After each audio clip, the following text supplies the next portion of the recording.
Hi guys, we're back. Another post-match reaction, and I'm not gonna lie, I'm fuming. I'm so fuming, man. Like I'm so fuming. That was such a lackluster performance. Like the first 25 minutes, no, the first like 3 minutes, 5 minutes, it was a bit cagey, it was a bit rattly. We got the ball under control. Then after that, it was like 22 minutes, 25, 27 minutes in. We was on top. Saka skin sent Kirkes to the shops. And Miranda, 2 pieces of chicken and ribs. You got Leandro Trossard was on smoke. Yeah. The defender, I saw Gabriel and Saliba were flipping dribbling through the midfield. Bro, Blade, not good enough. Not good enough, man. I swear to God. I'm so fuming, man. I'm so fuming. And then freaking Odegaard, for me, was the weak link in that first half. He was the only player. Even Gyökeres done a sick reverse pass to Timber. That Timber crossed in, and then it went to Rice, and he volleyed it, and it went to the left-hand side, but he didn't like get enough on it. Bro, that was, for me, that was one of the worst performances we've had this season at the Emirates. Like, we didn't score. We just look impotent. There was no attacking impotence. Oh, bro, I'm so angry. Like, I can't even speak properly. I'm so angry, man.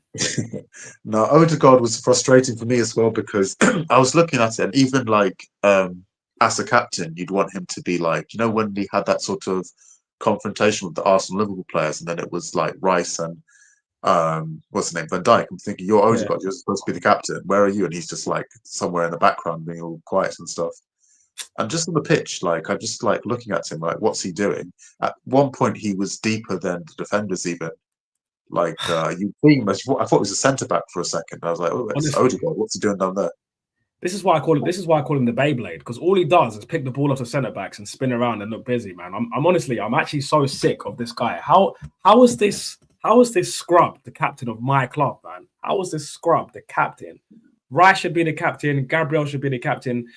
When we're playing like that and we're having performances like that, you think Vieira, Keane, those type of captains can. Tony Adams, they grab the team by the scruff of the neck and say, "Listen, 3 points, 3 points." Yeah. But I don't see that from Odegaard. Like, there was a couple of challenges he went in, and he gets barged off, and he just, bro. Yeah. I don't know, man. Like, what do you think? What do you think of the first half performance anyway? Because The first half, the first 20 minutes, I thought it wasn't that bad. I thought we started pretty well, looked promising, but then I thought, we didn't seem to be breaking through. And I think the problem was in the first half is Gyökeres up front, very ineffective. He's a target man, classic striker type player. He wants the ball kind of served him correctly, but you need to make runs, because there were so many times where Rice was whipping the ball across the goal and he's nowhere near it, and it's just like. yeah, Like, what do you want? Like, you need to be you're the striker. If you're going to stay in the penalty box, you need to get into runs, getting at the end of those crosses. Like the balls. You know what I mean? You need to put the ball in the back of the net. That's what we paid the money for you for. You're supposed to be the guy that made the difference. Now we're taking you up for Jesus, who all these Arsenal fans were saying wasn't good enough to play for us, and that we needed an upgrade. And you were supposed to be the upgrade. We're now taking you off to put Jesus on. So it's not ideal. I probably even would have thought of starting like Mourinho up front because he's done okay in that position, done pretty decent, and he's got like a good footballing IQ. He's not got the best sort of like ability for like a striker. He's more of a midfielder, but you can put him up there, and he's got that. He's good in terms of his positional sense. He gets him on those sort of balls better, I think, than maybe Gyökeres or maybe sometimes even Jesus. Jesus is more like he can pick the ball up, link in with the midfield more, and do these runs and stuff like that. But like I would have started with maybe Jesus or Marino. But we could say that in hindsight. At least I would have brought them on at half time because in the first half, I think we just needed to shake something up. yeah, The Odegaard thing to me just seems like Arteta just wants to shoehorn Odegaard into the team because he's the captain. And he's seen us like a leader or whatever in the dressing room. So if you're taking him out and you're not playing him, it's a bit of a weird one. You're the captain, you can't get into the squad. It kind of maybe messes up the stability of the squad. But it has to be your footballing ability. You can't be putting Odegaard over Eze just because he's the captain. Eze, Yeah, I think he deserves that spot. He deserves the opportunity to play in that position. I don't think you can play the two of them and together. it's getting and bro, you know what? Yeah, for me, yeah, it's getting to the point now where we have to have uncomfortable conversations about Odegaard, uncomfortable conversations about keeping Saka on too long, and unfortunately, uncomfortable conversations about Glockerez as well, man. Like at this point, there's no point even playing Gyökeres for me. I know I've seen some statistics saying about how we concede when he comes off and stuff like that, and I was kind of buying into the propaganda. But at the end of the day, I want my striker to score bangers, bro. Yeah, exactly. Like Man City go up against low blocks all the time, but how does Haaland always manage to effing score, bro? How does he always manage to score? Like, I'm not being funny. Gyökeres got 97 goals in 2 seasons, yeah? You're telling me he can't even get 15 Premier League goals? You can't even tell me he can't even get a chance every game. I'm not being funny. I love Gyökeres. I love the signing, and I think it made a lot of sense. But now that I'm looking at back here, yeah, should we have just gone, forget about Gyökeres, let's just go get an elite left winger? Because realistically, the way that Arteta likes to play with the false nines, with the overloaded midfield, with the link-up play, we come against a lot of low blocks. We come, especially against mid blocks. Even people don't even talk about how a high, like Aston Villa, when we played Aston Villa away, the high intensity mid block press, we get destroyed by that, man. And that's what I'm saying. Blade said it there. Haaland striker awareness and positional play, best in the league. And it's like, mate, even sometimes when the ball comes over the top and it goes to Gyökeres, and I'm thinking, bro, why are you letting the ball bounce? Touch it down, pass it out, and spin. Like you're. It's like sometimes when I watch Gyökeres play, yeah, honestly, it's like watching someone who doesn't know how to play football play. Sometimes it's weird. It's really weird because you can tell when he gets in a shooting position and he shoots, he's got an elite strike, yeah. But it's like he just seems clumsy, man. He's really frustrating me. He's starting to get on my nerves now. It's getting to the point where I'm just like, oh, when Kai Havertz comes up, he's gonna have to go back up front. Kai Havertz, you know. Maybe, you know, that I think even Marino I would put ahead of like Kai. Yeah, definitely Marino. I think I put Marino and then I'd put maybe Gabriel Jesus and then maybe Kai Havertz and Gyökeres. I mean, that sounds quite harsh, but I just feel, the way we play isn't suited to him. He seems like kind of like he's the type of striker, like if you give him a penalty, you give him a chance, or you know, he gets a chance on goal, he can score it, but you know, you need to create your own luck as well sometimes. Who's this? Okay, Kieran, yeah. Let's look. I don't care about you calling me an effing idiot, yeah. But tell me why I'm an idiot. What did I say? What the hell did I say that's wrong? What the hell did I say that's wrong? Please, but tell me what I said that's wrong, because you're calling me an idiot, yeah. But what the hell did I say that was wrong? What did Kurdish say that was wrong? Like for me, we didn't say anything that was crazy. Like well, it's debate, isn't it? Like, okay, tell us your opinion. I don't know. It's good to see people like this trolls, but like it's good anyways to have like trolls anyway, because it means you getting more people viewing it, I suppose. But like offer something like constructive. Like what's your take on it? Yeah, bro, you're coming in here with Black Air Force energy. Tell me what the problem is, bro. Like Black Air Force energy. I calling me an idiot based on what, fam? Like, what did I say that was wrong? We played poorly. Gyökeres is not looking good. I've praised Gyökeres for his off the ball work. Odegaard was completely ineffective in that game. We dropped points. Liverpool controlled us and contained us in the second half for about 35 minutes. Granted, they didn't get a shot on target. So I'm using all the logical, common sense, deductive reasoning skills, intelligence I have in my head, and I'm thinking, and I've come to an conclusion. What the hell did I say that it makes me an idiot? But anyway, I know you're not going to answer anyway, because it's probably past your bedtime, so whatever, innit? Whatever. So, yeah, fam. We've got a lot of these keyboard warriors, like man. Create your own YouTube channel. Do something constructive, man. Yeah, man. Like we put our faces on the internet, man. Show some fucking respect, man. Like if you're good, I don't mind debate, and I don't mind you saying whatever. You can say whatever the hell you want. This is an open platform. I'm not going to block you or run you out of the channel. But the fact of the matter is, like, articulate yourself. Tell me what the hell the problem is. You know what I'm saying? Yeah, maybe you don't like our opinion. That's cool. Like you think we're too Yeah, harsh and Gyökeres. Just say yeah, like what it is. You know what I yeah, mean? exactly. It's So then football. It's all we can basketball. discuss it and we can have discussion. You know what I'm saying? Where do we guys go from here, bro? I mean, we've got 4 away games now. We've got, I think, Nottingham Forest away. We've got Inter Milan in the Champions League, where I want to see rotation. I want to see Wanyeri, Bakaya, light skin, not blacker. I want to see Dalman. I want to see Lewis Skelly, because Lewis Skelly looked a bit rusty when he came on from his lack of game time. I want to see full rotation, and I don't care whether he get beaten 11-0 away at Inter Milan. We're already through. We're top of the league, a Champions League group phase. I honestly don't care about that game. It's a dead rubber. I said it before and I say it again on my channel, yeah. Right now, the focus is winning the Premiership. That's how you know I'm old school. Not the Premier League, the Premiership. We need to win the Premiership, man. For crying out loud. I think it's very... And then I think we've got... So after the 4 away games, I think we've got...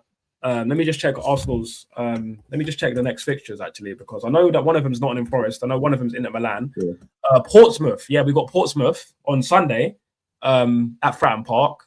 Then we've got... wow... Then we've got Chelsea away in the semi-final of the Carabao Cup. Then we've got Nottingham Forest away again. Then we've got Inter Milan away. And then we've got Man United at home. And then we've got another dead rubber game. We've got, you know, that Crate team from Kazakhstan in the Champions League? That dead team. Yeah. Yeah, bro, I think they can start me up front for that game. You know what I'm saying? Me and you can play 4-4-2 up front, mate. We can be like flipping... Trying to think of like a good black-white 4-4-2 2000 Premier League partnership. I can't think of one. I was thinking of Carchin Defoe, but you're not 6'6", so it don't really work. I'm a midget in comparison. Yeah, I'm trying to think. We both are. Husky and what you call it? Michael Owen. I don't know. Yeah. Oh yeah. You can be Michael Owen. I'll be Heskey. I'm not happy about that, but that's what we'll have to do. What did you think about? What did you think about the second half anyway? The second half was we got worse, didn't we? Because Liverpool played better in the second half, isn't it? In the first half, they were very overly negative, played a low block. You know, they looked a bit shaky in the beginning, but then, we just looked devoid of ideas at one point, or just trying to go through Saka, not really sure what to do, because I think it's not just the Gyökeres, but I think it's also the way we set up, the way we train, and the way the chemistry between the players and the communication. I feel like whatever it is with that communication with those wingers and getting the ball to Gyökeres, it's not quite there. I don't know if it's Gyökeres, if it's the manager, if it's the players, but they just don't seem to be in sync. They don't seem to be on the same page. They'll be whipping the ball in. Rice will whip the ball in, Trossard, anyone. And then Gyökeres doesn't seem to get it or whatever, or he's not there in position. So I think it's just something maybe they could potentially work on in training. But yeah, I mean, it just looked like we looked dangerous going through Saka. Saka was doing the madness. He was just ripping people apart on that wing for like 20 minutes. And then I think Kirkland started to get the better of him afterwards. And then that's when I think maybe half-time might have been harsh to bring on Madueke for Saka, because obviously Saka's one of our key players. We all know what a great player is, but I think we should have brought Madueke maybe sooner, maybe 60th minute, something like that. I don't know exactly when we put him on, but I think, Madueke is like a really good player. It's just a shame him and Saka play in the same position. I think one of our mates suggested maybe moving Saka to the left and playing. Yeah, I think sometimes Saka should be moved. I think when Madueke comes on sometimes and Saka's still playing decent, Saka should just go to the left, because realistically, we don't have. I don't want to see Martinelli anymore. I'm so bored of seeing moved on. This Nepalese Brazilian, bro. I'm sick of seeing this Nepalese Brazilian. I'm so this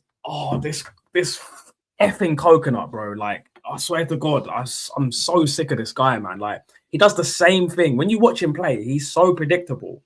So predictable. It makes me sick, bro. It makes me sick.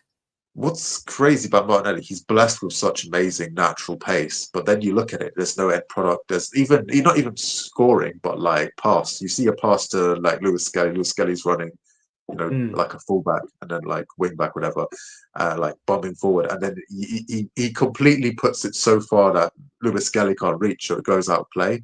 And then he does this awful cross, and then the cross was like he was offside anyway, but it's one of the worst crosses I've ever seen. Yeah, I'll be honest with you, Blade. Here's the thing, right? We only had 2 corners that game, and the last corner of the game, the last kick of the game, we should have scored. Gabriel completely misses it, and it goes out for behind for a goal. Well, not end full-time whistle, but we had one. We had, I think, 2 corners in the first half, 1 in the second half, and I don't think that they figured us out. I just feel like it was just one of those days where set piece FC wasn't going to work. It had to be open play FC today, and we just didn't get it, man. I don't know. We are over reliant on set pieces, and I come back to that. Even when we have players returning from fitness, we still are quite over reliant on that. That kind of worries me a little bit. But in terms of seeing the bigger picture, yes, it's points dropped and opportunity missed. We could have gone further clear of Man City, but 0-0 against Liverpool. I know we're home, but not the end of the world. At least we keep a clean sheet. But yeah, there is something still missing with this team, despite all the money we've invested. It's not like the Liverpool team last year in terms of our attack. We can't blow teams apart.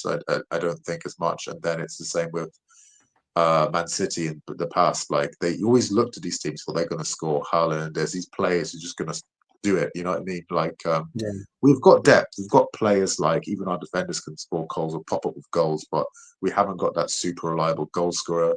Gyökeres doesn't seem to be the fit for us so far. I don't think. He could work, but I don't think in our system. I don't think he's the right fit. And the funny thing is about Arsenal, a lot of Arsenal fans are not going to want to hear this, but we don't actually have in my opinion, I don't think we have a superstar attacker.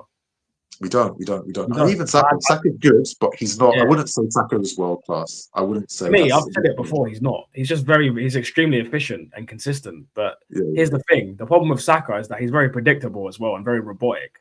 He doesn't have like a step over 35-yard bang in him. Like I wouldn't like, for example, if there was like a moment, like a player cuts in, cuts out, I expect Saka to maybe take a shot or pass it. Lamine Yamal bangs it, Robben bangs it. Trying to think who else. Musiala bangs it, Bellingham bangs it. Do you know what I'm saying? Like I want someone who, like, do you know who would cook in this team right now?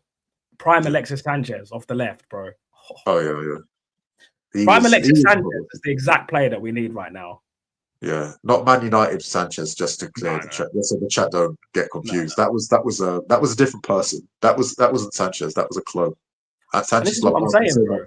He destroyed Man United and played a piano for them. Yeah, exactly. And this is the thing, Blade. Yeah, we did put 4 away against Villa, but it's like. The thing is, you know what the funny thing is? Even when we do beat, even when we did beat Villa 4-1, just generally, I'm never really convinced of our attacking performances. Like, I don't look at a player in our front line now and go, wow, like they are proper forward. Like they're a proper forward. Like Champions League away days, I can rely on them to get me a random brace or something like that.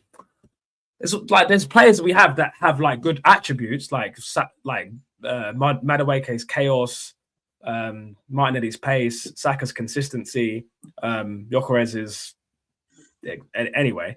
Marino's kind of like popping up with headers and like his finishing. Havertz's link-up play, but there's no one that I go. Just give the ball to this guy, bro. Just give the ball to this guy. Like for me, it was like if we remember there was times where. I think it was 2015-2016 season. We played away at West Ham and we won 5-2 and Alexis Sanchez got a hat-trick. And I just thought to myself, my God, like, just give this guy the ball, bro. Just give him the ball. When he doesn't, just don't think. Just give this guy the ball. It got to the point where he was so good. Like, I just thought he can do everything by himself. Yeah, he was good. He was scoring amazing like goals, and he was like a winger, But he was such a player for us. I think we had even Aubameyang after that. Aubameyang was really underrated because Aubameyang wasn't just a goal scorer; he just did so much for the team, and that's something we missed. Because I don't like Gary Neville, but he said something good about Gyökeres. He said, "Okay, Gyökeres, you didn't get the chances, you didn't get the goal, but." You need to work hard. You need to do more for this team, and that's true. Like you need to do those runs more, close down players more. Just put people under pressure. Draw attention to yourself. You just look very robotic. Today. I know it's a catch-22 because we don't play to Gyökeres' strengths, but Gyökeres is getting 200 grand a week. You've got to do more, bro. got to try and adapt a bit. You You got know, to you try and got to adapt. try. Yeah. Yeah, it's a two-way thing. I think we paid for this player, we bought this player, and we have to adapt to him. He has to adapt to us. It's a two-way thing. Yeah. Possibly more. The team maybe need to try and adapt a bit more to him, put the ball in more quicker. I feel sometimes we do overpass it too much. You know what I mean? Like we pass it around too much. We need to be a bit more clinical, a bit more direct at times, and a bit more. Yeah, you know what I mean? Because Yeah. because that's what it is. At some points, the tempo wasn't fast enough, and we're just too predictable. And that's why we rely so much on these set pieces. We need to up that tempo. We need to give Gyökeres the ball quickly, not step over, go backwards, go sideways, and then pass it. You need to pass it quicker when he makes that run and all that. And he needs to make those runs. He needs to get those positions, and people will find him. Against Aston Villa, we did do really well, I think, to be fair. But against we were home, weren't we? Yeah. We were home, it's a weird one because I think we also lost to Villa, isn't it, when we were away? But it's up and down. I think we've had two performances which were really good, which was the Tottenham game and the Aston Villa game. But I feel like sometimes you can get those goals quite early, and then the other team maybe capitulates a little bit. And then it's kind of a case of damage limitation for the other team. But one thing that kind of shocked me, did you see Raya? That mix-up he did with Saliba. That was that was crazy. AFC, good to see you, AFC. Disgustingly cowardly shit performance, fam. That's a good way to put it. I think everything was cowardly about the performance. Even the lineup was kind of cowardly. To be honest. You know what? It was just so predictable. Do you know what? I'm just so upset, bro. I'm so rattled. I'm rattled, man. I'm so rattled. Today was not sad. I think today was more of a sad day, not for Arsenal, but for football. I think that was like, what did I watch? I was like, give me after every day of the week. Like, come you know on, what I said? Yeah. You know, one rule I would change in football. Yeah, is that if there's a 0-0 draw between a team, both teams shouldn't get a point. Both teams should get a point. No, they shouldn't. If it's a 0-0 draw, both teams shouldn't get a point. The only time you should get a point for a draw is if it's a score draw, like a 1-1 or a 2-2 or a 3-3. Oh, okay. Then it will encourage teams to attack more, right? Because let's be honest, let's say we were Brighton fans and we went up to see Brighton at Newcastle. That's like a 6-hour journey, bro. Do you want to go to a 6-hour journey on a Monday night for Monday Night Football to see a 0-0, to see Lewis Dunk hit the crossbar in the 93rd minute? No. But anyway, that's a little thing I was just thinking about. Anyway, just thinking go on. There's one silver lining out of this. Just think of the Liverpool away fans, who we don't like, by the way, having to travel all the way back to Liverpool from the Emirates now in the pouring, pissing rain. And Storm Goretti now? So hard today, man. Storm Goretti. Who comes up with these names? Yeah. Sack Arteta and go get Enrique. Bro, I would love to have Enrique right now. But the fact of the matter is, Arteta. I wish he was Arteta. Arteta there's no way he's going to get sacked until the end of the season. If he comes up short, I think he either walks or he gets sacked. But I can't see Arteta getting sacked. And right now, I probably wouldn't sack Arteta until the end of the season anyway, just because I feel like it might not have a positive effect on the players anyway. And I'm thinking more about Arsenal Football Club than Arteta. Martinelli, what he did at the end summed up everything. Disgusting. Bros, sell this youth, man. Sell this guy, man. Sell this guy. Yeah, I just have to say, as a football fan, like, forget about like club loyalty and everything like that. But if a player does something on sportsmanship like that, I don't like it. If a player's dive in, if a player's like pushing the player off and he's got an injury, a serious injury, had to be taken off by a stretcher. I don't think he realized the seriousness of the injury, but yeah, that was just really poor, man. Like, and he if he picked him up by the armpits, and like kind of moved him out and like moved his legs off, that's one thing. But like he literally just pushed him, he pushed him with his foot first, and then that wasn't a good look. I'm not gonna lie. He even dropped the football on him. Do you see that? He dropped the ball on him even. Yeah, exactly. What was that about?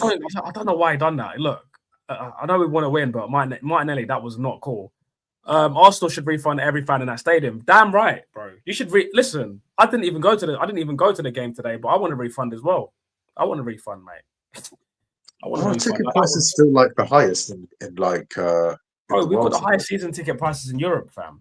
In Europe, yeah, it's a joke. Yeah. You know, we're not. It's been like that. It's been like that for like over a decade, by the way, like nearly 2 decades as well. For Yeah, what? why? Like, For what? you know what I mean? How can you have the highest season ticket prices in Europe when you ain't got a European trophy since the Cup Winners' Cup in '94? It's disgusting, Yeah. bro. 32 years. 32 years. Don't piss me off, man. Come on. It's madness, right? And then people say like, oh, just be happy we're competing. But like, what's this mentality come from? Like, we Yeah, need to leave that mentality. You know, you yeah. paying the highest ticket prices in Europe. Why shouldn't we want to win things? And what you're going to want the club to finish second every season just to say we're respectable and we compete. Other teams mock us because we don't win shit. Even Man And let me United fans mock let us me because we say don't this. win Let me say this shit. to AFC quickly. Yeah, AFC. Yeah. Yeah, bro. Let me say this. There's too many Arsenal fans. Obviously, I know you're not one of them because I know you're top guy. Yeah, and you've been an Arsenal fan for a long time and you've got ball knowledge. But there are too many Arsenal fans that have a loser mentality. They're happy to just compete. They're happy to just see other teams lose and ban at them. But they don't want to. They don't want to. They don't want to be held accountable. So what it is, yeah, there's too many Arsenal fans, yeah, that want to be happy to finish second, want to be first for loads of the season, lose, make excuses, and then say, "Oh, but what about Tottenham?" That's why I was actually happy that Tottenham won at Europa League because now you have the top gooners have to look at themselves and go, "Arteta has to win," because there's nowhere to hide now. There's nowhere to hide. There's nowhere to hide, bro. Arteta spent 1.3 Great British white women. I've said it a million times. Number two, this is his squad. This is his team. Number three, we barely have any injuries. Hincapié went off, but hopefully it's not long term. Havertz is back. Mosquera will be back. Calafiori will be back soon. Wanyeri can't even get into the squad, so that's how big the squad is now. These are all his players, yeah. He's got the money. He's been back sufficiently, and for me, he's in every competition right now. There is no Chelsea. We need to if you don't beat Chelsea at the Bridge, and then whoever we play, whether it's Newcastle City, go and win that trophy. Yeah, bro. There's zero excuses. You've had 6 years, 7 years in this job. Imagine, yeah, you did your apprenticeship at WH Smith, and then all of a sudden you get to be the CEO of JP Morgan, and then you're at the job for 7 years and you produce mediocre results, and then for some reason all your colleagues keep saying you're doing a great job, or you're building. Yeah, I think part of the problem is before Arteta we had that culture even under Wenger when it's post like Invincibles where we got into that, we lost that winner mentality. Bro, And the problem is I beg you. Sorry to keep interrupting you. Please, I beg you read this comment. I can't even read it. It makes me say? Liverpool had 600 million worth of talent not playing. We are the only team not to score a goal against Liverpool home and away. Ouch. Yes. Yes. You know what it is? I think we have this inferiority complex over the likes of Liverpool, Chelsea, and Man City. Like, how else can you explain it with our squad and everything? We draw to 10-man Chelsea. You know, that's when you have the man advantage. You're supposed to make it count. So I don't understand. Like, exactly. Top Gooners don't support Arsenal Football Club. They support Arteta FC. Facts, bro. They care more about Arteta's hairline than Arteta's. Bro, honestly, these top Gooners, yeah, would let Arteta butter their tonsils in front of their girlfriends. I swear to God, man, it's just ridiculous, man. These top Gooners get on my nerves. They all defend Arteta until. Honestly, I don't swear understand to God. why we have to have this. Why, as Arsenal fans, are we expect to have this blind faith? Like, we pay the highest ticket prices in Europe. You had that Liverpool troll, ND, Zach, whatever his name is, were like asking, taking the piss out of Arnie Slot. He's won the Premier League for them in his first season, and they want him out the door now. He's had a wobble. So why with us, we have to follow this guy blind? What as he says, how jump, how high? Come on, like we're not saying sack him now because it's like not the right time, but like give him the season. He doesn't win anything. Try to get someone else. There's managers in the Prem, like a lot of tactical Kurdish, people, done good jobs with like clubs like Glasner, freaking what's the name? Andoni Iraola. You know, there's lots of managers quite shrewd, you know, that you could replace him with. I think Enrique's like the dream, of course, but I don't think he would come to us. We'd have to like cough up some really big money to get him to come to us. He's got a pretty good gig anyway at PSG, and I'm sure the Qataris pay him well. Kurdish, yeah. Let me ask you a question, yeah. Why do you think Arteta is so protected? Because I've never seen a manager at a top 6 European club or a top 4 European club, or at this point a top 2 European club, be at the job this long, spend this much money, have this much financial and resource backing, not produce anything, and still there's just like it's like I don't know, is this guy do it banging judge, bro? Like what is I just don't get it. I don't understand. Like I'm not gonna hate on Arteta anymore because for me it's like Yeah. I'm so tired of like being angry at Arteta. The fact of the matter is, I've always said from the beginning that I don't think he's good enough.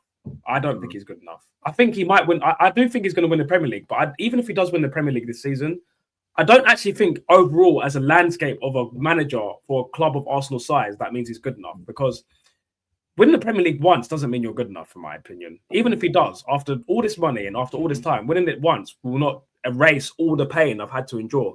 22-23, 23-24, and that last season, that was abysmal. So I just want to ask you, why do you think Arteta is so protected by the fans? I'll tell you why. So, first of all, I agree with you most things, but I'd say if he were to win the Premier League, I would, like I said, I would give him the benefit of the doubt. I think I would give him the benefit of the doubt, but what my whole point was, I just don't. I would still be pissed with the stuff, because exactly, I feel like that was my point. I think Arteta's thing, he's identified this season, he's going to win with defense rather than attack. And I think if I would like him to spend more on attacking players in the transfer window now. I know the mid-season transfer window is not the best one, but I still feel like that would be great so we could win more from open play and really run away with it a bit more. But I think if we win, it's going to be because of our defense, because like now, we played crap. We played in the rain. We played very uninspiring, but no goals conceded. That's still impressive. A point, you don't know. That could be the point that gets us over the line. Who knows? But I'll tell you why. Because what happened was we had Arsenal fans. We looked at Wenger. It was easier to blame Wenger than the board. What Wenger was doing, he was working almost miracles like latter years of Arsenal. Like football was evolving, football was changing. He wasn't getting the money to spend. He was keeping us in the top four. He even won the odd FA Cup and stuff. People were like, we're Arsenal, where's the Premier League, where's the Invincibles, where's that? So people hammered up Wenger, including myself, because I was fed up. I want to change. Even if Wenger's a legend, and you look at it now, we look at him now, like history remembers him more kindly, more fondly now that he's out the job. You've seen Emery came. Emery had a reputation. First season looked decent. Second season completely fell apart, and then Arteta came in, and Arteta looked like it was going nowhere. And I was thinking, are we going to become like Man United? Are we going to be in the wilderness? Are we not even going to be a top mid-table club? What's going to happen? But slowly, you see all the different teams fall apart. Like over the years, Tottenham go through different cycles, and Arsenal, because we had that manager in that position for all these years, the squad have stability. We've invested in, we've brought players, and slowly, expectations were low. We've been finishing second consistently because we've been so close consistently. People are like, "Oh, just keep going. We'll get over the line eventually," and that's what people do. And also these top gooners, you ask top gooners. If you say to a top gooner, "I'll sack Arteta," they'll say, "Okay, who are you going to replace him with?" As if there's no one in the world that could do the job. One of the questions that's coming up, by the way. That's one of the questions. Who'd you replace him?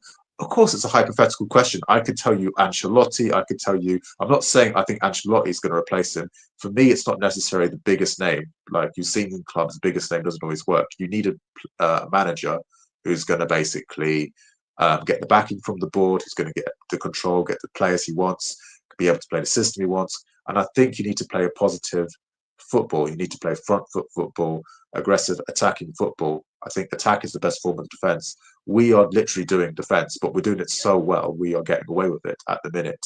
But like I said, like this game, Liverpool haven't really been at it. If we were playing attacking football, we had more of a better attacking team. We would have won this game for sure. But I think Arteta's done a good job, to be honest. There are loads of managers. I think majority of managers might have fallen away, not have done the job he did. But I do believe that there would have been better managers out there still. I think he's somewhere, not elite, but just outside of that, to be honest. He's only elite if he wins a major trophy, in my opinion. Until he does that, then you can call him elite or whatever. But yeah, I mean, you've seen, I think that's the thing with Arteta because he gets so close. Even the pundits like him. He's a lot. He's got that sort of English connection. So Emery didn't have that English connection. So he was also more popular with the media. So he's been in England before, been in Scotland with Rangers, but top Gooners or whatever. I think he's restored a sense of pride of being an Arsenal fan. We can say now we're like a respectable outfit. Yeah. We're in Europe. We're second place. But there's still something missing. You need that silverware. And then if you become the nearly team, other teams are going to take the mickey up. You'd be like, yeah, you're good, you're competing, but you haven't And won not just that, your player's head starts to spin and you look elsewhere. But I'm just going to get to a couple of these comments, Yeah, go for the comments. AFC, if we play like that to Portsmouth on Sunday in the FA Cup, we'll go to pens and we'll get knocked out. Bro, absolutely. Like, against Crystal Palace, we caught life. I said on my post-match reaction that we caught life. Like, the way we play sometimes is so, like, the attacking plays are so bad. And like, what I don't understand is why Arsenal fans can see us play that badly, win, and still like make jokes out of it, like, oh, Owen goal is our top scorer. It's like, it's not, bro, it's not funny. Because when it doesn't work, when the set pieces dried up last season and set piece of FC LA didn't work, it's not funny no more, is it? Yeah. Tim says, who would you bring in if Arteta goes again? So I'm Tim, realistic. I'm not like a daydream. I'm not going to say like Guardiola. I'm going to say people like Iraola. I would say somebody like Glasner. I would say someone who's realistic and someone who's maybe proven it at a certain level.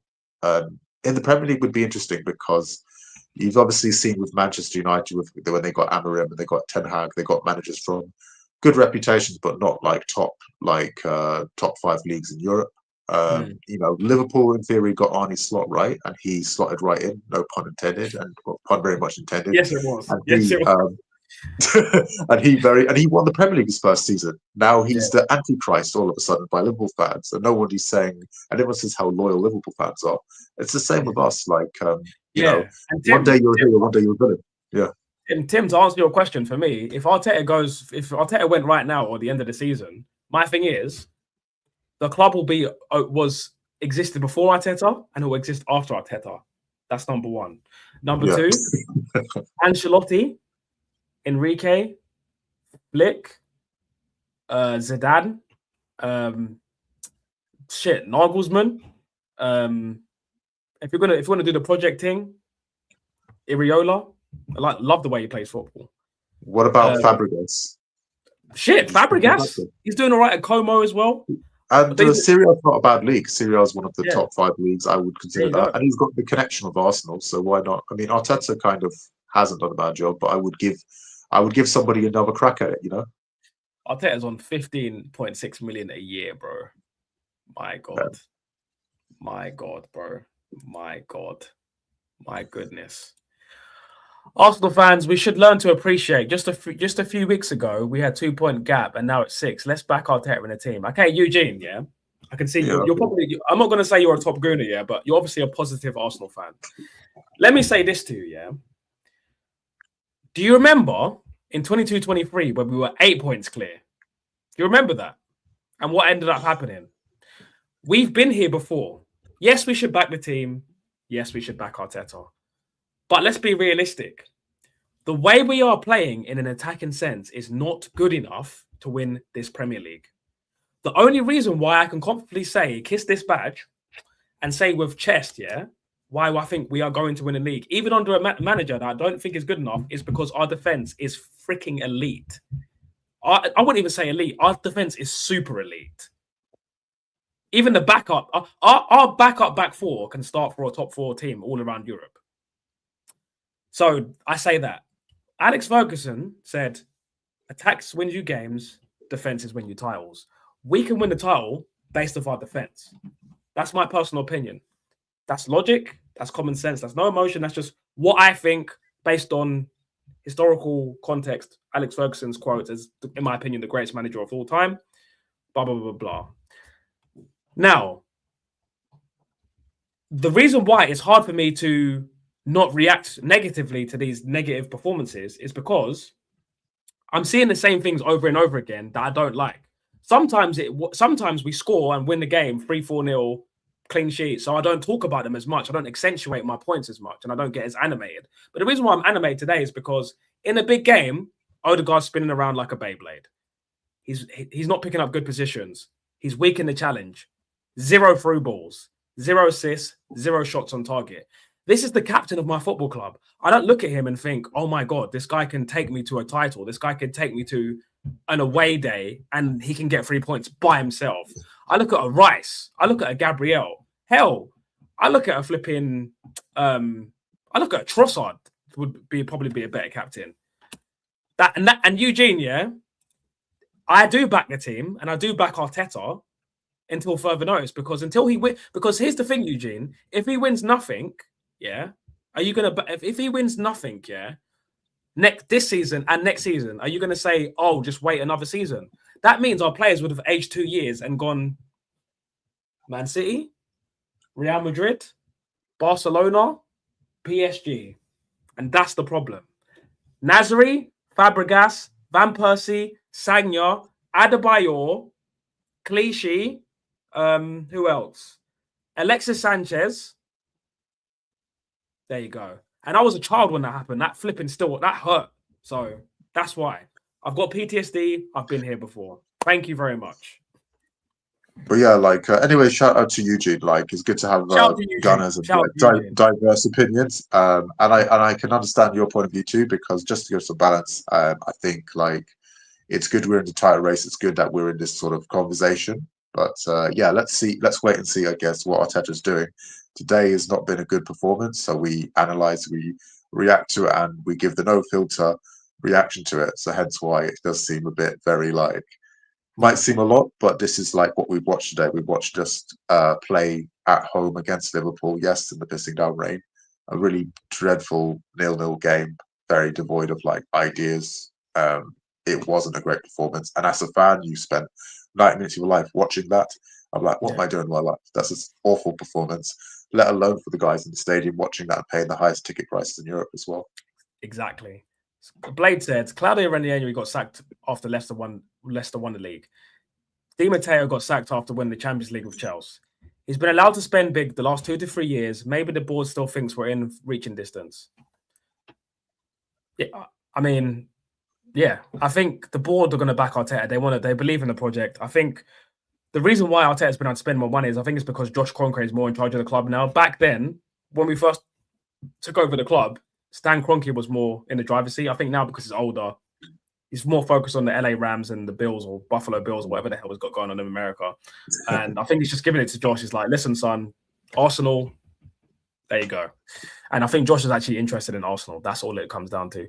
Arsenal board mentality has always been just happy with top 4 Champions League football and the odd FA Cup. Exactly. Because it's been about money, but now because Arsenal fans are like, no, we need to win now. They know that if we win, more Arsenal fans, more money, more revenue, stadium expansions. Obviously, it's a business. Like, they want to make money, but I'm a fan. I don't care about whether Arsenal's profitable. I want to win. Obviously, I want it to be profitable, but I don't think about profit when I go to an Arsenal game or when I see Trossard bang it from 25 yards on the edge of the box against Sunderland away. I'm not thinking about, oh my God, revenue. Do you know what I'm saying? I don't think Arteta... I do think Arteta loves Arsenal. I definitely agree as a club. He's played with some good players under Wenger. And absolutely, do you know the funny thing is? I think Arteta loves the Arsenal.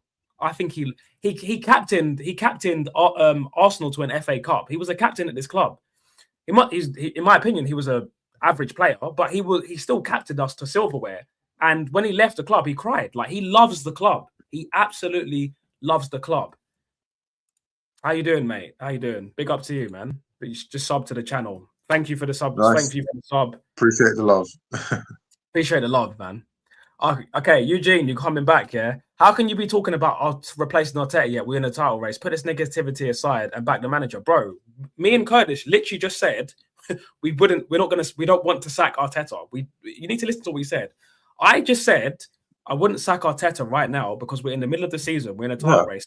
Sacking him would have a negative effect on the club, the fans, and the players, and it could potentially derail our season. I would not sack Arteta right now because we're in every competition. We're top of the league. We've got points clear. What would be the point of sacking Arteta right now? Despite his mistakes, we're still in prime time position to win 4 trophies. So I didn't even say that. So I don't understand why you're saying I'm being negative. All I'm saying is that If Yeah. we don't win anything this season, then we need to think, okay, it's been 7 years now. I think it's time to. This obviously isn't working. We need to either get a new manager or get new players, or something needs to change. And it's the owners aren't going to change. The players probably aren't going to change. So it's going to have to be the manager. That's all I'm saying, Eugene. I'm not being negative. I'm just being realistic. I would not sack Arteta until the end of the season, because sacking him right now what would that yield? Nothing. Yeah. It's a hypothetical question, and on this channel, what we do is we'll talk about the games, we'll talk about like the future potentially of Arsenal Football Club. Obviously, we're not the oracle, we don't know what's going to happen, but it's just basically about like opinions and what potentially could happen. The reason Arteta's still in the job because he gets close, he keeps finishing second, and that's credit to him. So yeah, we've acknowledged that too. So, but yeah, there needs to be a point where Arsenal as a football club changes its mentality. It's a big club, millions of fans around the world, highest ticket prices in Europe. We want to see trophies. Exactly. I've followed Arsenal since the George Graham days, and there's been some good times and there's been some bad times, bro.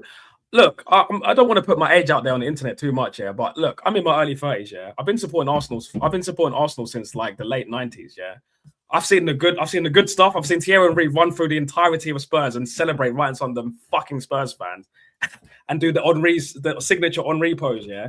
And I've seen Koscielny pass the ball to Obafemi Martins in a League Cup final and him score and us lose in a final and me cry on the 54 going to Woolwich to my dad's house. I've seen the bad times too, and I've seen the good times. So I can tell you that for free, mate. I can tell you that for free.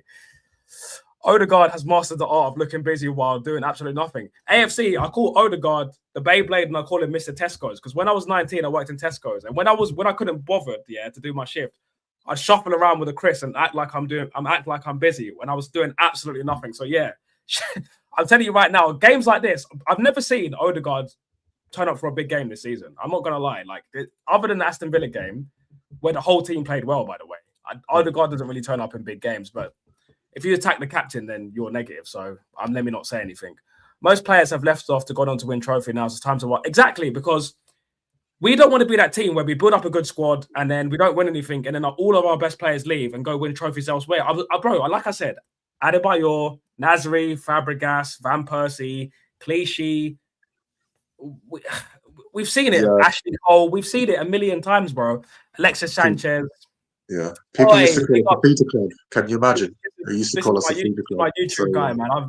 Big up Rich to you, man. Big up to you, Rich. Big up Tim as well. Big up Eugene as well. Big up everyone. We need an attacking striker / coach ASAP. Shocking performance. We made Liverpool look like that. Bro, Rich, yeah, the second half, man. The second half, I was getting so angry. Like, it's not only were Liverpool just bopping around the ball and containing us, it's like every 50-50, the ball was like bobbling to them. It would bobble to their player. And the referee as well. I'm not one to talk about the referee, but I feel like the referee was giving Liverpool a couple of extra fouls as well. And our attack, but anyway, forget about that, because the attacking impotency from our players was poor. Madueke should have come in earlier. Eze should have come in earlier. Jesus needs to come in earlier. They need to give through balls to Gyökeres. Gyökeres needs to figure out how to get himself in the game, because he can't just keep standing in between the two centre backs and wait for the ball, man. Because it's just, this ain't Sunday League, bro. Like, you need to move, you need to hustle, you need to. I know it's not really your game, but you're gonna have to drop into midfield and like pass the ball out to the winger and spin and get forward again. Because if you don't do that, you're not gonna get the ball. Like, Odegaard will literally see you and then he'll spin around and then pass it to the centre back or pass it to Saka. He's got such a right-hand side bias. He's not going to pass to you, bro. So, honestly, it's so frustrating. That performance just sums up everything I don't like about our team and everything, the way our team plays and everything I don't like about Arteta's tactics. It was honestly infuriating. There's one point as well we didn't mention, which is the Liverpool team. It was like a weakened Liverpool team. There's no Salah, there's no Isak, and we're playing home. No Ekitike as well, by the way. No Ekitike. That's the biggest miss, actually. I was like, where? No Ekitike. We just literally, they've got Cody Gakpo up front. Yeah. Like, Liverpool had an attacking impotency as well, but they look dangerous still, despite all those setbacks, which is quite frustrating. But it does seem like sometimes we have a bit of a small game, small mentality when it comes to sort of like some inferiority complex against Liverpool, Chelsea, and City. It's like we still see them as these big clubs, and I don't like. It's like we're hoping with some set pieces going to save us and be the difference, and our defense is going to hold up. I really don't like it. I think No. it. You know what I want? Instead of set piece FCO layer, how about a player that can run through the entire fucking team and slot it bottom corner and then do the Henri shush, mate? That's what I want to see. I want to see the night gloves, the tiempos, the bald head. That's what I want to see, man. I want to see a player that can just pick the ball up and just run through the entire team and just destroy teams, man. Like, have you seen that video on YouTube of like John Terry, Carragher, Nesta, all these like big defenders talking about how scared of the Henri they were? Like, John Terry used to say he used to have nightmares before he played Arsenal just because of Thierry Henry. Wow. And we don't have anyone else. I don't think we have anyone in our attacking line that's like levels. Like Saka's probably the closest thing, but even in my opinion, I don't think Saka's like inevitable. He's not inevitable. We have no one in our front line that's inevitable. Yeah. Like Mbappe is inevitable. Haaland is inevitable. Even Kane is inevitable. Lewandowski is inevitable. Like that sort of striker that's just irresistible, like world class is going to just do that. And I don't know, there's maybe a shortage of those type of players. They're already at the top clubs. Who would you, in an ideal world, which striker would you have liked to see at Arsenal? Julian Alvarez. Oh yeah, you said this, but Julian Alvarez is a good one. 100 million pound release clause. Go get him right now. Summer 26. Go get Alvarez, man. Go get Alvarez. Yeah, sell Havertz. Sell Jesus. Sell Martinelli. Sell Zinchenko. Sell Reece Nelson. Get rid of Fabio Vieira. Get rid of all the deadwood. I want to see. Julian Alvarez come in the door. I want to see. Oh, what's his name? I want to see Keenan. Is it Keenan? Yeah, Keenan Yildiz. I want to see that Mendoza kid from Elche, and I want to see a centre midfielder because Christian Norgard. I don't know why the hell we bought that JCB 360 excavator of a fucking player, man. He is absolutely dog shit kebab, mate. He is awful. He's so bad. He makes me want to shave my hair off, mate. Honestly, he's so bad, bro. I think we just got to be so he's not even doing the base, bro. AFC. I can't defend Gyökeres anymore, man. I can't defend him anymore. He looks like he's wearing Timberland boots, size 12s, bro. It's honestly so. Like I was getting cooked in my group chat today by one of my friends. Yeah, I'm pretty sure he's in the chat. I'm pretty sure he's watching now. He's sitting there probably. He's a Liverpool fan as well. He's probably sitting there. You fucking mug prick, mate. He's probably sitting there watching me crash out, laughing his head off. But anyway, he was basically saying to me that you need to. It's finally time for you to admit that Gyökeres is not good. He's a donkey. He keeps calling him donkey. I just can't defend him anymore. Tim said, "Do you think Saka could convert to a striker?" No, I don't think he should. I don't think he's a striker material. If anything, I could see. I would actually convert Saka to a 10 and let Madueke play not convert him, but like let Saka play in the 10 sometimes and play Madueke on the right. I think that would be, or plays Saka on the left sometimes, but I definitely wouldn't convert him into a striker. Like, would you change up the formation? Like, because we always play 4-3-3. Because it doesn't. I think that's probably the best thing anyway. Because we play with like wingers. Saka's obviously going to be on the wing. Or I don't know, man. I just think for me, we need an attacking manager, and we need better forwards. Our forwards kind of stink, bro. Like, I'm not gonna lie, our forwards stink. Like, yeah, our forwards kind of stink, man. I'm not gonna lie. Yeah, what I said. What you said earlier about never having Madueke, Gyökeres, Trossard, and Eze on the same time without Odegaard is an interesting point. Yeah, I was saying to Blade earlier. Yeah, let me just keep this comment on the screen. That I want to see Gyökeres, Trossard, Eze, and Madueke all at the same time. I feel like that four would cause the most problems.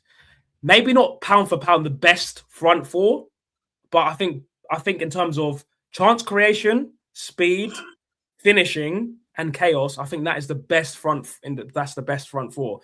Big in a big away game, this is the team I want to see.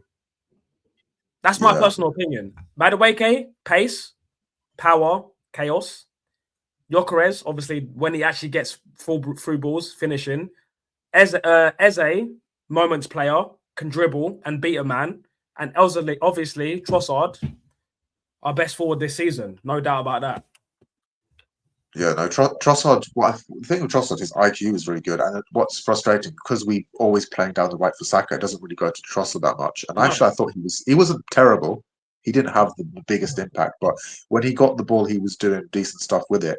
When you brought him on for Martinelli on, I thought, just doing this just to roll the dice. Nothing's going to happen with Martinelli. He got the ball, he outpaced players, he ran past players, and he did nothing with it somehow still. That's the irony. It's like he could You just know what, completely Blade? run I past agree. players. He's got that pace, but Yeah. just got nothing to do with it afterwards. No pass, no finishing, nothing. Me and Kurdish agree. Me and Kurdish said this at the beginning of the screen. We actually agreed that if we started Marino, we probably would have won today. I think the chance where Madueke crosses it with his right foot across the box and nobody gets it, I think Marino gets there and nods it in, or puts his foot out, left foot, side foots it in, and we win. We get all 3 points. The thing is, like I said, I can't defend Gyökeres anymore, man. Like, it's a shame. I don't actually think it's 100% his fault, but I'd say it's about 60 to 65%. You're a big man. You've got to make adjustments. Yeah, Arteta's tactics might not suit you, but you've got to find a way, bro. You're on 200 grand a week at one of the biggest football clubs in the world. Find a way, man. Find a way. I reckon our best attack, right, is Marino, Trossard, Eze, Madueke. Right now in current form, I reckon that's our best. I agree. I think it's fluid, it's fast. They got good IQ, good positional sense, and Eze would offer more than Odegaard. He would shoot from outside the box. He would do stuff. He wouldn't drop deep and go to defenders all the time, pass sideways and whatnot. He would do more, I think, for us in this current moment in time. But yeah, look, I appreciate Odegaard. Like in the past, he was one of our best players. But I don't know, lately, just doesn't seem to be happening for Odegaard. I don't know what it is with him. He just seems to be devoid of ideas right now. He just keeps doing the same thing, and he's not. I'd like to see him just take a shot, just work the keeper, miss it. Miss the ball, just try something. Put a pass in. You're supposed to be like a creative playmaker, right? Put a ball into the box. Try something. Be brave. Those four would walk into most teams. He's talking about Eze, Gyökeres, Trossard, and Madueke.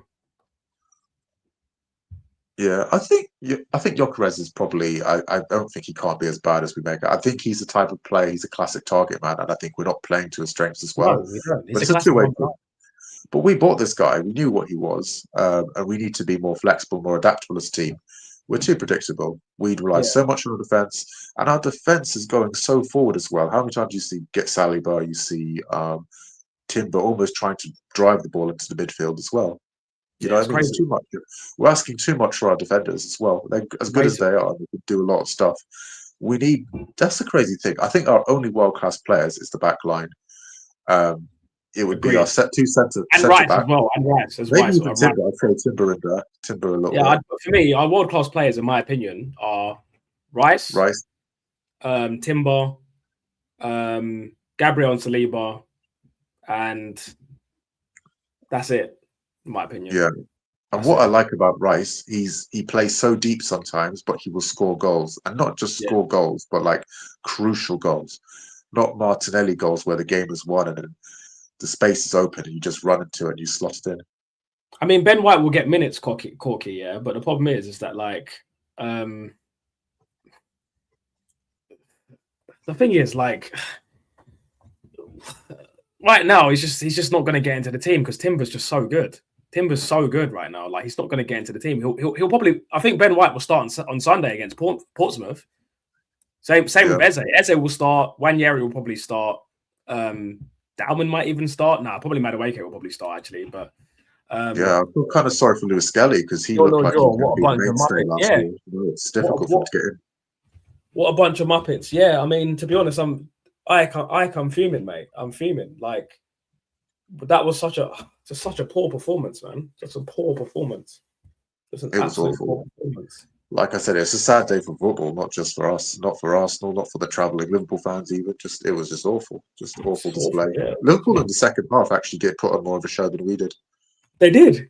Like, I felt like we was at Anfield, the way they were bopping the ball around, man.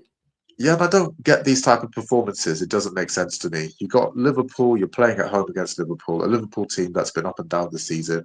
They're missing a lot of key players. They're playing bloody Cody Gakpo up front, for God's sake.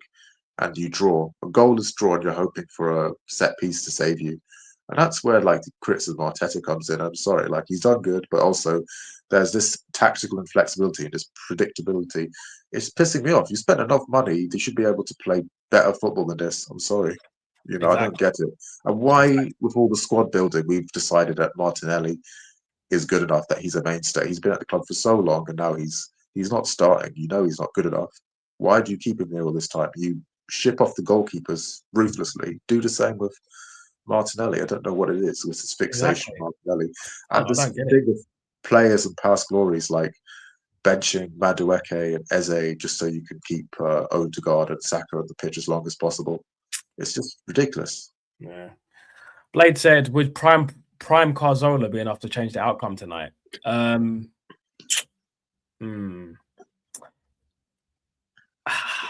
It's hard to say, bro. And it's hard to say because if you're thinking it's Carzola plays tonight, who does he replace? It depends who you replace him with. If you replace him with Zubimendi, probably not. If you replace him with Rice, I don't think so. But if you replace him with Odegaard, probably yeah. In my opinion, if you replaced him with Odegaard, if Prime Carzola played in the Odegaard position tonight, I think we get all 3 points. And then Blade's got a question for you, Kurdish. Kurdish, on Martinelli, you'd think he'd be better off as a striker or through the middle. Everybody says that, and that's his natural position. I think him and as a striker or a second striker, everyone says that, and he always tries to go into like that sort of position, isn't it? I think we had Cads on the show last time. He mentioned that too. My friend Samuel from the gym, he mentions that too. Like Martinelli's natural position is actually a striker, but he's been shoehorned into this sort of left wing position, which he's not suited for, and it's not been great to be honest. The problem with Martinelli is that if he has to think for even 1 second, he's instinct. He's instinct, man. If he can just if he can run down the middle and just let it do the obvious things, if he has to even think like anything above 70 IQ, he's cooked, man. He's cooked. Yeah. It's a shame because this guy was seen as like a talent. Like Ronaldinho was raving about him. A lot of people were raving about him. Even So I don't know. I don't think he's been developed properly. Talent. You know that Klopp called him a generational talent. You know. Yeah, I think either he hasn't been developed properly or he's not fulfilling his potential, whatever it is. I don't know, but like only he can know that the answer to that. Sometimes players aren't playing in their natural positions, but I want us to play like players in their natural positions. It's like when we went and lost to Villa and we put Eze where Martinelli would have been. Even Martinelli would have been better there because Martinelli's played there longer. Eze's through the middle, Eze's attacking midfielder. But because we wanted Odegaard to play there, we were just like, okay, we'll put Eze out on the left because he's been playing well, but Odegaard's our captain, and let's have them both in the team. And it's just really odd kind of decision making. It does feel like we're playing with a handbrake on. I would like to see us let loose and really take the game to Liverpool. Liverpool were there for the taking today. Like a depleted squad. You couldn't make this up. It's like Christmas. We're at home at the Emirates. Ekitike's not there. Salah's not there. Isak's not there. What more do you want, for God's sake? I don't even know how we got that situation. I don't think we'll get that kind of situation again with the whole those strikers out. That's what kills me. Honestly, man, it's honestly annoying, bro. Like honestly, I'm so disappointed. I'm so disappointed in that performance, and I'm so disappointed in the drop points. And I'm just honestly, man, we better win this league. That's what I'm saying. Because the problem is, I was saying to my friend, I was saying to Blade last night, we've been talking stuff. We've been talking so much stuff in the group chat. We've been talking stuff. So yeah, we don't win this Premier League, bro. We don't win this Premier League. We are cooked. We are cooked. We are so cooked, bro. Yeah. Imagine big Shane guy's going to big up my boy Static, man. Big up Static. How you doing, bro? How you doing, man? How you doing, Static? Hey, what's up? Big up my boy Static, man. Shall we do something light-hearted? We'll talk about maybe favorite Arsenal like cult heroes. Like we've got so many players that were so talented, but I barely remember them because they're on the medical table all the time. Like Rosicky. I was just about literally the first name of my lips was going to say. The first name I was going to say was Eduardo. Eduardo. Oh my God, that destroyed him. That fell. That ankle break, man. Oh. I think after yesterday's results, Arteta set up for a draw. Yeah, I mean, yeah. I think it's one of those ones where if he won the game, he would have been happy, obviously. But I don't think he. yeah, I just think he was happy to take a point. And I think Arteta looked at it and gone, well, City's dropped points yesterday at home to Brighton. We're playing Liverpool at home. It's acceptable to draw to the reigning champions. Champions, yeah. And for me, it's not acceptable. Listen, they should have got packed. They should have got packed today. They should have got packed, mate. They should have got packed. Stag says, Dark Side Kurdish, I'm good, boys. Keep speaking facts. Shout out to you, Stag, man. Shout out to you. Keep posting them stories, bro. I see your stories on Instagram. A shout out to you, man. Your content's really good as well, man. I really fuck with the content. Yeah, contact me soon. Hit me on the DMs, bro. Hit me on the DMs, bro. We'll chat. We'll chat anyway. We'll chat tomorrow. I'll send you a voice note tomorrow anyway. We can do a show together whenever you want, mate. Trust me. Cool. Some say Eduardo and Diaby combo would have been there. Oh my god, bro. Diaby was literally Patrick Vieira regen. 6'4", black, bald, big, skillful, powerful. That was coming. Bro, he was literally Patrick Vieira regen, and he literally, his ligaments were made of elastic bands. Eduardo, you know what's so funny, yeah? I saw something on Instagram the other day, and it was like, if you could change 4 moments in Arsenal history, it was like the Kroenkes buying Arsenal, Henry missing that one-on-one in the Champions League final, Eduardo getting his leg broken, and I can't really remember what the 4th one was. It was a stupid one. I think 95% of the Arsenal fans voted for us to go to Man United, but yeah, that was you couldn't change that. I think it was that actually. I think, and then 95% of Arsenal fans voted for Henry to not miss the one-on-one in the Champions League final. Bro, I got a worst one. The 8-2. We got beat 8-2 by Man United. Don't remind me. That was terrible. That was a dark day. That was dark. That was proper dark. Even for you, Dark Side, that was like the darkest day. Like it was the darkest hour. That was horrible. Yeah, so Diaby was a good player. Like you could do a whole starting 11 with injury-prone players we had. Remember, Diaby, Cazorla, even people talk about Cazorla, and I had to go on YouTube and do the research on this guy. I didn't see all these skills and all these flicks and stuff he does. I was like, I barely remember him because he was injured all the time. But then you hear Wiltshire, and he was like, they're like, who's the best player you played with? And you're gonna think he's gonna say Sanchez or Van Persie. It's like, nah, Santi Cazorla, Santi. Yeah, Santiago. Yeah, was about to say Diaby till the ankle break against Sunderland. For me, I'll still pick Eduardo just because, in my opinion, in the Emirates era, just purely on finishing, nobody even comes. Nobody, not Van Persie, not Aubameyang, not Gyökeres, I've never seen anyone better at finishing, just finishing, than Eduardo. I'm not joking. This guy was so good at finishing. His finishing was just one-on-ones. Wasn't one-on-ones with him. It was 1 versus 1.1. That's how good his one-on-ones were. Eduardo was special, man. You know what? I wish there was another timeline where you could see what a player's full potential could have been. Honestly, if Eduardo didn't break his leg that season, we would have won the Premier League that season. We would have won the Premier League that season as well, by the way. Yeah, take care, Static, man. I'll send you a message on Instagram tomorrow, and then we can set up a show whenever you're free, bro. Take care, mate. Yeah, shout out to you, man. You watched? Yeah, so did I, bro. I cried. I think I was in Who broke his leg? Was that Stoke or Birmingham City? No, it was Birmingham. Was that I can't even remember his name. His name was Lee Taylor or something. I can't remember his name. But yeah, and he was laughing about it as well. What an evil, sick prick, man. What a sick prick.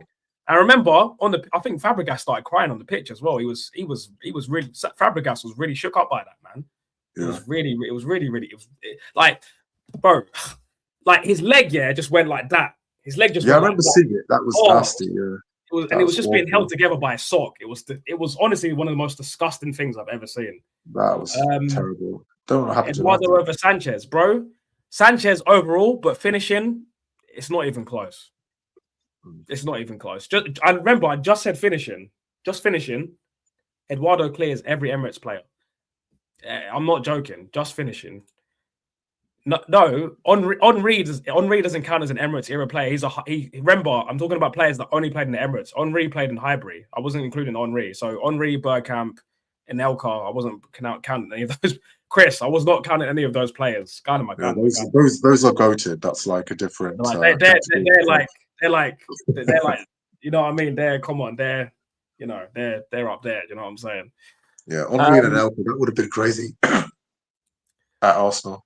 Yeah, it messed our players up, man. Like our players that season, I think it was the 2007-08 season, that messed us up, man. It messed up our players. I remember seeing Flamini, Hleb, Fabregas. They looked distraught, man. Especially Fabregas. Yeah. Fabregas was really upset about it, man. And then because he had to see it twice, he had to see it with Aaron Ramsey as well. So I remember when it happened with Aaron Ramsey, Fabregas literally looked at him and just went, what the fuck? He went crazy, man. He went crazy when it happened to Ramsey as well. That's another one who got ruined by injury as well. Ramsey and Wilshere got ruined by injury as well. Ramsey still had a good career overall. Yeah, what Martinelli did today, unacceptable, bro. Unacceptable. I think for me, Yusuf, I think that should be the last time he plays for the club. And then you probably might think I'm being extreme, but I think he should be. I think he should be sold. End of the season, he should be sold. Not just because of what he done today, but he's not good enough. He's not good enough to play for us.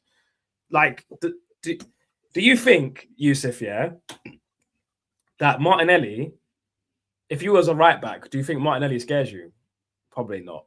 Do you think Kirkes, or I'm trying to think of right backs in the Premier League, Carl Walker, what's his name, Jed Spence, any of these right backs are scared of my man? No. Yeah, Cesc as well. Cesc was cold, man. Cesc was cold. But again, Cesc played in Highbury as well, so there you go. Agree, Yusuf. Martinelli's behaviour was completely acceptable. This is not what the club was about. No, it's not. What Martinelli did was disgusting, bro. Like, and I think, do you know what the funny thing is? You know, when you do things like that in the heat of the moment, and then you realise what you've done, leave that behaviour. Yeah, Blade said it best. Leave that behaviour to Chelsea and Spurs. I remember when Hazard kicked that ball boy in the stomach on the League Cup final. Leave that kind of nonsense to them, man. Leave that for them. Yeah, he should be taken. He should get a fine. He should get fined, man. He should get fined. Definitely. Yeah, I don't think he like when the player went away on the stretcher, he should have apologized or something. 100%. Because that was just. I think maybe in the moment frustration, and he thought maybe he was feigning injury or something. That's the only thing I can think of. But the player was seriously hurt, just pushing off like that. And even there was an incident, him dropping the football on the player, just being silly. So I don't know what he's playing at. In that match, and he'd been subbed on, so I don't know why he's losing his head like that. Yeah, I don't know. Thought that Trossard was the one that was subbed on, seemed to be more fresher than he was, doing more. Martinelli would suit Serie A. I think he would suit. I think he would suit the German league actually, because I feel like the German league has got a lot more transitional football, and I think that's where Martinelli thrives. Transitional football is where Martinelli thrives. When there's space in behind that he can run into, that's when you see an elite player. But in Premier League, especially when you play for Arsenal, you're not going to get space in behind. You're not going to get that. When I saw him 1v1, honestly, when I see Martinelli one-on-one, I'd rather eat a jean jacket. It's so painful watching him one-on-one. I'd rather eat a jean jacket with barbecue sauce. It's that bad, bro. It's terrible. It's terrible. The sad thing is when he beats players, he doesn't know what to do. that's what. And then when he beats players, he shits the bed, bro. It's crazy. He's like, I can't believe I done it. Oh, I passed players, and he passes that pass to Lewis Skelly was criminal. Lewis Skelly, if Lewis Skelly got at the end of that pass, he would have been offside by some miracle as well. I think I was 11 the last time we won the league. I think I was in year 6 when we won the league. I was literally paying Beyblades and flipping Yu-Gi-Oh cards, and now I've got a car and a house and flipping bills and problems and stress and lucky I've still got a full head of hair, but even still, my dad's genes, they might kick in soon, so you never know, mate. You never know. Yeah, I'd sell him for 30, 40 million. If we get that for him, I would be happy. I think we can sell him to Saudi for like 60, easily. If we win the league this year, because you got to remember, if we win the league, it makes all of your players a little bit more expensive. We win the league this year, we can sell Martinelli for 70 million to El Nasir or whatever the hell, easily. Yeah, I don't know where he'd go. I think he could play in like La Liga or something, or like in Europe he looks better. He looks like Maradona against Bruges, of course. Yusuf said I'd drive him to the airport myself. Drive to the airport. God. Yeah, no, same here, mate. I would do it myself as well. I wouldn't It even. still shows how far money. the Brazil national team has fallen. He gets into the squad. Yeah, the Brazil national team is not good, man. Like if players like Martinelli even get minutes, yeah, it's not. Can Noni play on the left? Noni can play on the left, but he's kind of rubbish on the left. Like you can ask Chelsea fans. He's got 0 GL on the left for Chelsea, and he's got oh wait, my computer's about to die. 1 second, guys. But yeah, sorry, 1 second, bro. Yeah, I think Noni, like, if he could play on left, they probably would have tried that probably already. Like, I think because they don't want to shift Saka probably to the left because they think, oh, that Saka's one of our star big names. We wouldn't want to like do a makeshift thing for him and then put Madueke in his position, who's supposed to be the competition player. But Madueke is good. Like, I think like he could start for us for more games. Like, yeah. Yeah, no doubt. I think. Yeah. But it'd be interesting. It's an experiment maybe to put Saka there on the left. I don't know what that would do. I mean, if we've got Martinelli on the left, how bad could it be, right? Thoughts on Arteta out or in, bro? Yusuf, at the moment, yeah, I'm in only because I think sacking him right now would be the wrong thing for the squad. It'd be the wrong thing for the club, and it'd be the wrong thing for the fans. Arteta's top of the league, 6 points clear. We're in every competition, so I think sacking him right now doesn't make sense. I want him gone like after 22-23. I want him gone. The second he bought Havertz, I knew that this was a joke. I knew this whole experiment, trust the process, confía en el proceso. I knew this whole thing was a joke, bro. Well, you can speak a little bit Spanish. That's cool. Un poquito español, sí. But the thing is, right? I think if Arteta wins nothing, this is my thing. Arteta has to win the FA Cup and the League Cup, or win the Premier League or the Champions League. That was my thing at the beginning of the season. If you don't do that, goodbye. I'm not being negative. I'm not being positive. I'm just logical. Win the league and the FA Cup, or win the Premier League and the Champions League, or both, or all four, or treble. Win one of the big boys, win 2 of the small boys, or piss off. That's it. A Carabao Cup for me, a Carabao Cup or an FA Cup, just the one by themselves, does not save him for me. Because I didn't wait 7 years, 1.3 billion Great British white women spent for an FA Cup. Again, I didn't wait for that. Nah. Because if that was the case, why didn't we just give Wenger £1 billion and let him do what he wanted? Could you imagine the attacking players on the Wenger? If we're not going to win, I want to see sexy football if we're not going to win. You know what I mean? Don't make sense. It don't make sense. But that's just my opinion anyway. Yeah, see it. You got to see it. You got to wait till the end of the season because there's no point sacking him now. It doesn't even make any sense. Yeah, you can't sack anyone at their first. Even if he was second, you couldn't sack him. I think it's just you have to, as long as they're mathematically in the race, you give them that chance, I suppose. Like, yeah, I mean, Yusuf said it best, man. We were 8 points and bottled it. 22-20. That's what I said. After 22-23, I would have got rid of it, man. Because if you've got 8 point lead, yeah, Saliba got injured and Tomiyasu got injured. But then why didn't the club just go? Why didn't the club get? This is the thing. We got Kivior. He didn't play Kivior. He played Rob Holding, a player that doesn't even get on the that had one appearance for Crystal Palace, bro. One for Crystal Palace. Do you know where Rob Holding plays now? Where? He plays it. I don't know what team it is. I can't remember. I think it might be Bristol City. Oh wow. He plays in like League 2, bro. And this guy was playing at the Etihad for Arsenal 3 seasons ago. Filled up anyway. We've had some like really bang average centre backs sometimes. Like was it Carl Jenkinson as well? Like a lot of these players. We've had some bang average players, man. My God, we've had some bang average players. Yeah, Wenger was finished at the end of the time. But let me tell you something, Yusuf. The last 5 years, Arteta has won 0 points. Wenger's last 5 years, 3 FA Cups. But if I say that, I'm the negative one. If I say that, I've got an agenda. If I say that, I'm a toxic. I'm a bottom gooner. So whatever. I think when Pep goes, Arteta will go Man City. Nah, I think if Arteta, it depends. If Arteta wins nothing, Arteta will go to like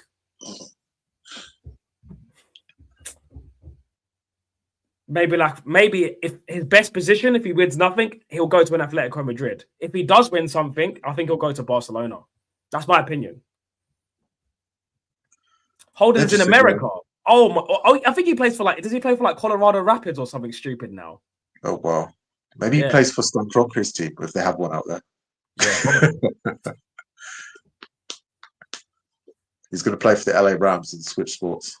Yeah, I don't know, man. I don't know. Yeah, it's been a dull game of football. I'm telling you, man, you need to start watching the AFCON. I'm tired of seeing all this sideways Guardiola wannabe football. Let's not act like Wenger should have left after 24. He wanted to prove more. Yeah, I mean, by the way, Yusuf, this is a rumor. I'm not sure if this is even true yet, but I've heard, that that the Arsenal board, I think after Wenger went, when Wenger was in his 9-year trophy drought, they actually wanted to get rid of Wenger and replace him with Pep. But because of him paying off the stadium and finding these random players for 500 grand and then sending them for 20 million, they couldn't get rid of him. And I think when Pep was thinking about moving from Barcelona to Arsenal, he was like, well, I want money, I want funds. And they were like, well, money? What's that? Callum Chambers is at Cairn City in League. Oh my God, Callum Chambers. I remember there was one point in my life I used to, Cardiff. There was one point I used to rate Callum Chambers, man. I used to think, he's cold. Now I'm thinking, who the hell is Callum? Callum who? Hudson-Odoi? Yeah, Cardiff. Damn. We need to do that, where are they now sort of thing. One of these, we should do that. That'll be a fun little thing. I'll do it because the channel will probably be at 2,000 subscribers probably by March or the end of next month. So we hit 1,500 today. So yeah, I saw. I was like, I've been keeping an eye. I was like, wow, damn, it's growing all the time. Yeah. But this rate, you'd hit it, a lot sooner than you'd expect. I think so. Many forgotten players for us over the years. Yossi Benayoun. You know what? He was actually decent. He was decent, but I think for us he was rubbish. I think he played his best football at Liverpool, in my opinion. He played his best football at Liverpool. Yeah, I think who did you play for? Chelsea as well as West Ham. He played for Chelsea, Liverpool, Arsenal, West Ham, isn't it? I can't remember who else. West Ham, probably. Yeah. Yeah. By the way, Avram Grant's my neighbor. What? Avram Grant. The Israeli Yeah. I was telling my Somali friend, I was like, I see Avram Grant every day, and I say hello to him. He's like, I don't like Avram Grant. I was like, why? He's like, he took us to the Champions League final and he bottled it. I was like, what do you mean? He took you to your first Champions League final. Have some respect for the guy. That's hilarious. See? Bro. But fans are frugal, man. Fans are fickle. Worst signing, Kim Kallstrom. Yeah, we signed a player that was injured. How does that make sense? Yeah. That doesn't even make any sense. Yeah, you are the goat for saying that. I've always said that. I said that's the bit worst signing. That was basically daylight robbery. I think that and Raheem Sterling. At least Sterling set foot on the pitch, though. That's the difference. Yeah. He set foot on you know what's pitch. so funny?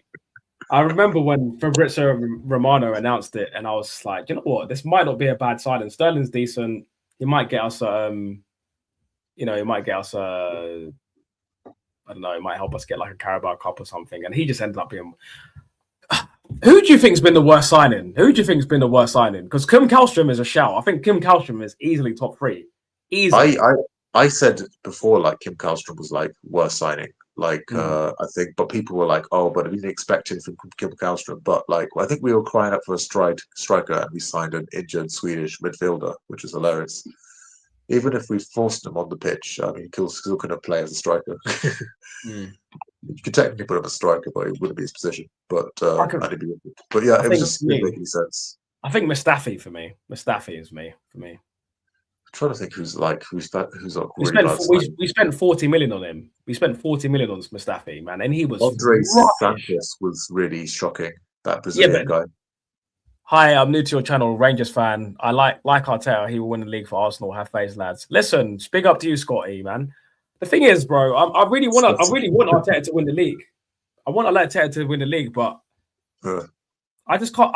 I do think he's going to win the league this season. I think he's going to make it. I think it's going to come down to the wire. I think he'll get it over the line this time. But the problem is just that he just keeps making the same mistakes, man. And today was just a prime example of Arteta 101.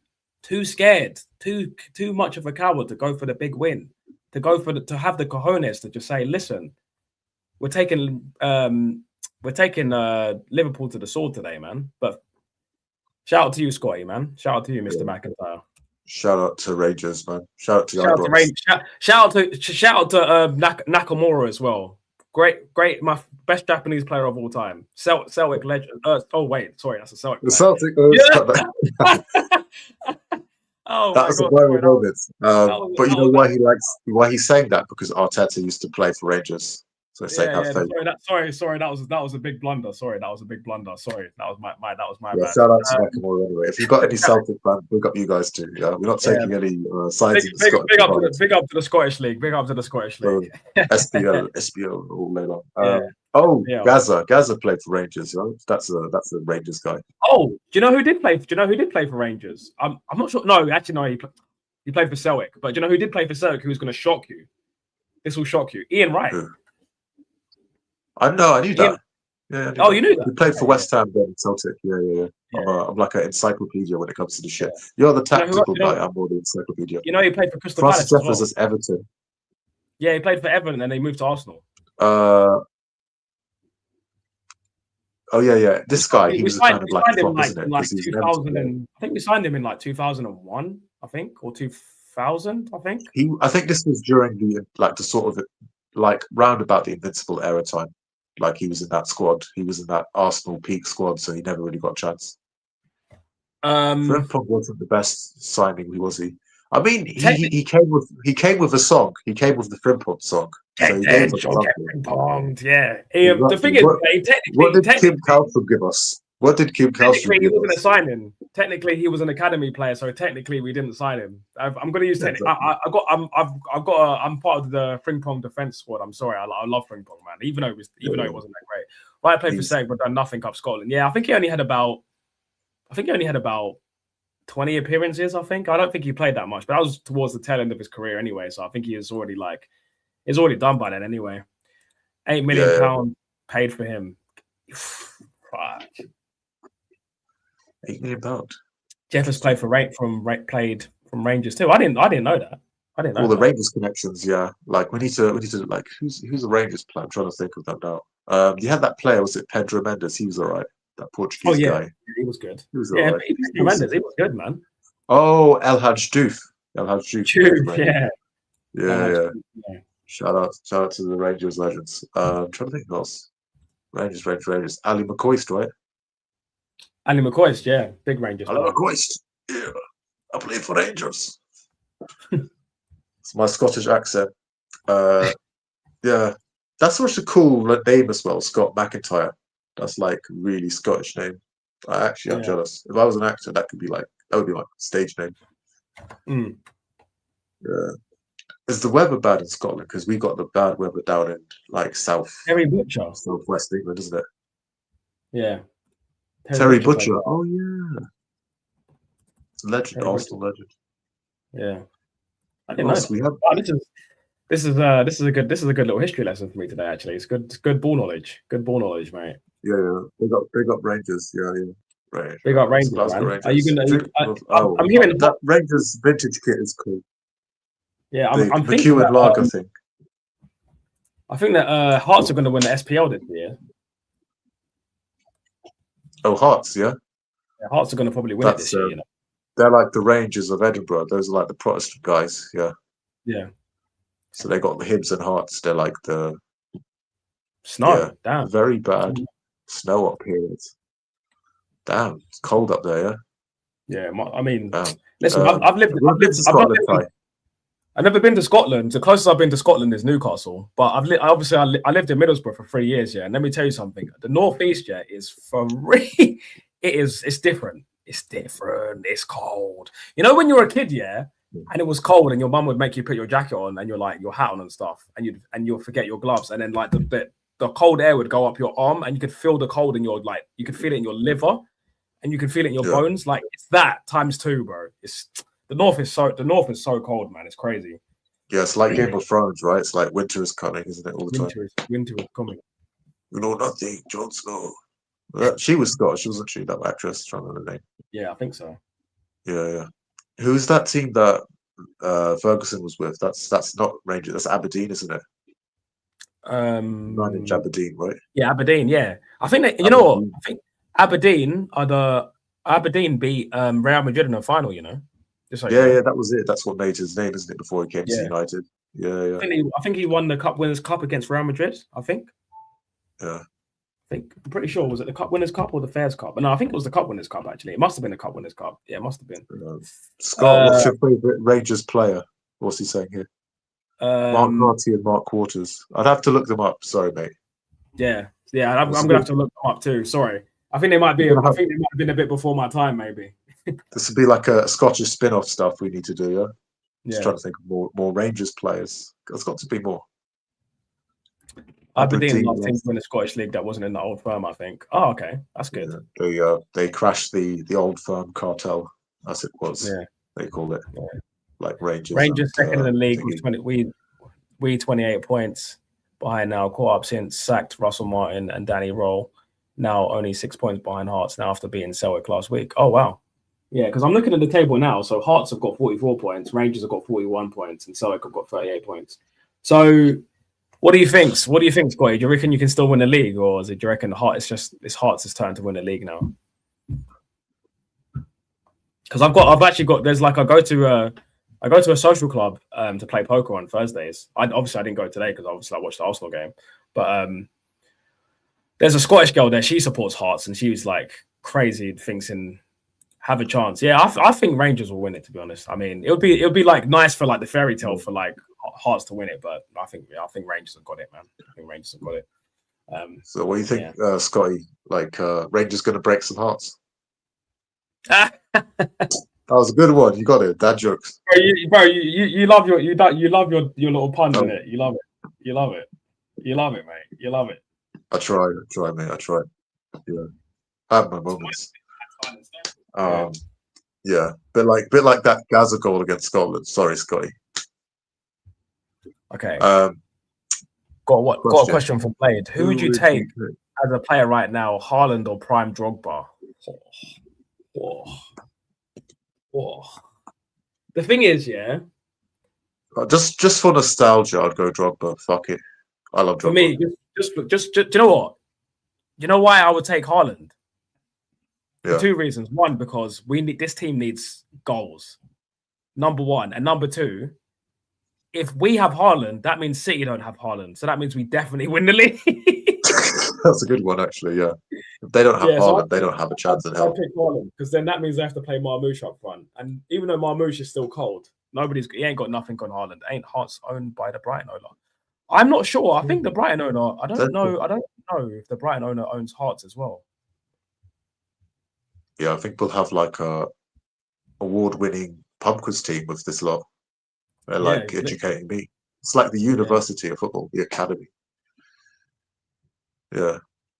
Oh yeah, sorry. You see, Scotty, you're saying David Cooper is your favorite Rangers player of all time. I actually do know who this guy is. Actually, I do know who this guy is. He actually died 2 years before I was born. I do know this guy. Don't ask me why I know the lore behind this guy, but pub talk, drinking, blah blah blah blah blah. Yeah. Good player. It's one of the only like old school players that's not an Arsenal old school player that I do know. So yeah, he was a good player. I met a Scottish guy and he was like just saying he was really drunk and he was just rambling about David Cooper and I was just like, who is this guy's like? I'm not even going to attempt to do a Scottish accent, but he was like, yeah, get out your phone, Google it, and then he was telling me about it and stuff like that. So yeah, good player. I could do only one sentence with like a Scottish accent. Like the clouds are gathering. That's the easiest one.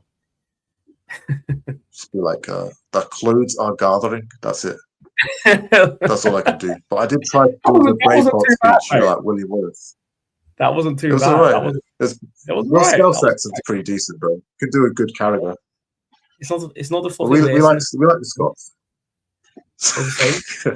Ace told you a million times.